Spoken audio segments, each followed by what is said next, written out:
As a precaution, Bob Minton photographs Scientology members who picket his home in Boston's upscale neighborhood, Beacon Hill.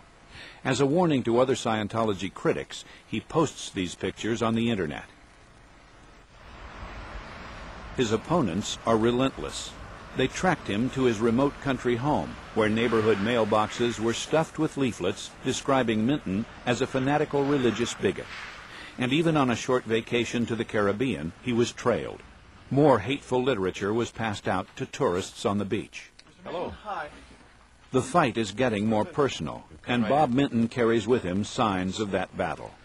But he has what former Scientologists and other critics of the sect no longer have: a family that stands by him and ample funds to take on the wealthy Scientology organization. Bob Minton needs all the help he can get if he wants to continue his crusade despite the harassment he's facing. These people are out to destroy anybody who gets in their way. And yes, I am part of a group of crusaders trying to stop that from happening. Is there a real chance that you might lose all this because of Scientology? Well, I think it's a risk worth taking. I don't, however, put the risk of losing everything as being extremely great, but definitely a risk worth taking. And they're trying to sue you? Well, they're trying to find reasons to sue me. They haven't succeeded in that yet because I think I've been fairly intelligent and honest and straightforward in my dealings against the Church of Scientology. Bob Minton is still disturbed by an incident involving a mysterious cat.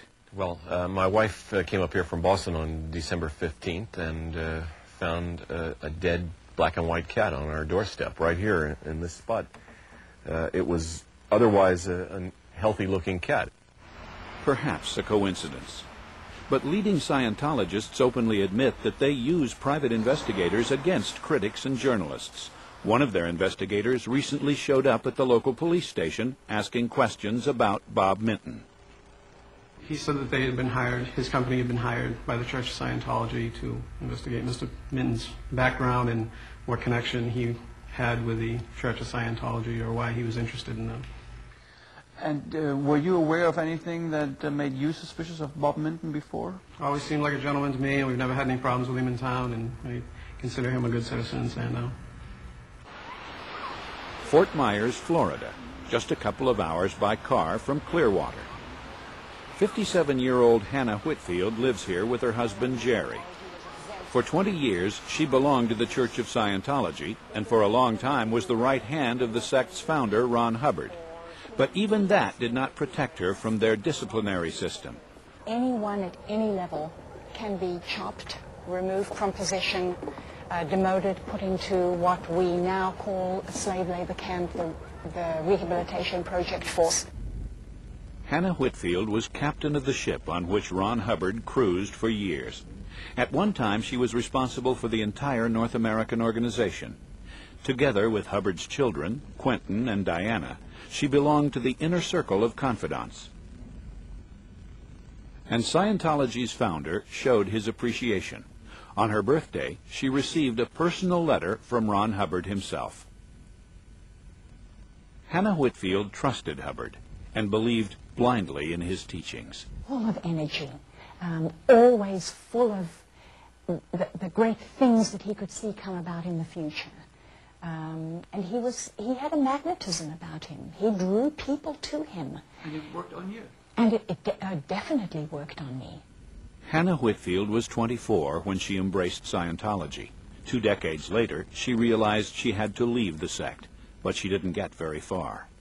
I could not have run away. I was held by 2 big men and marched through the building to the area in the garage where the RPF had its office. Hannah, what was the worst they made you do at the Fort Harrison Hotel?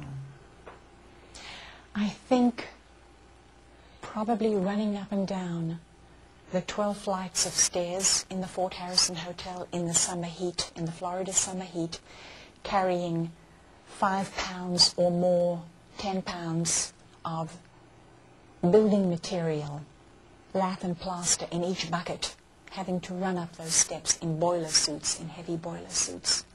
I had a friend, a buddy, who was working with, we had to clear each other to get through the RPF, Lynn Froyland. She would not give up her misdeeds to me. She was assigned to the RPF's RPF, which was in the basement, in the boiler room.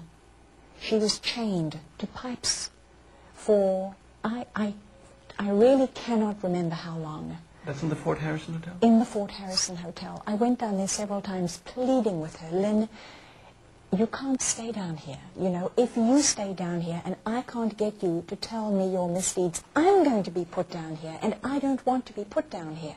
Hannah Whitfield considered suicide, but then she succeeded in breaking away. The Scientologists have ever felt that they would silence me by harassing myself and my husband and my family to the extent they have. They are completely mistaken.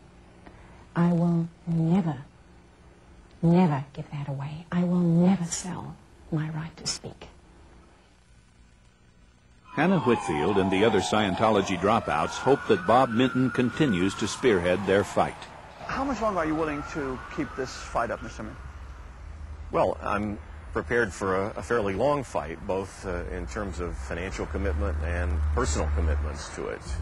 I believe it's important that people understand what is the nature of a totalitarian organization like the Church of Scientology. So you're not ready to give up? I'm not. I'm not. And if need be, Bob Minton will continue in his crusade against Scientology, all by himself.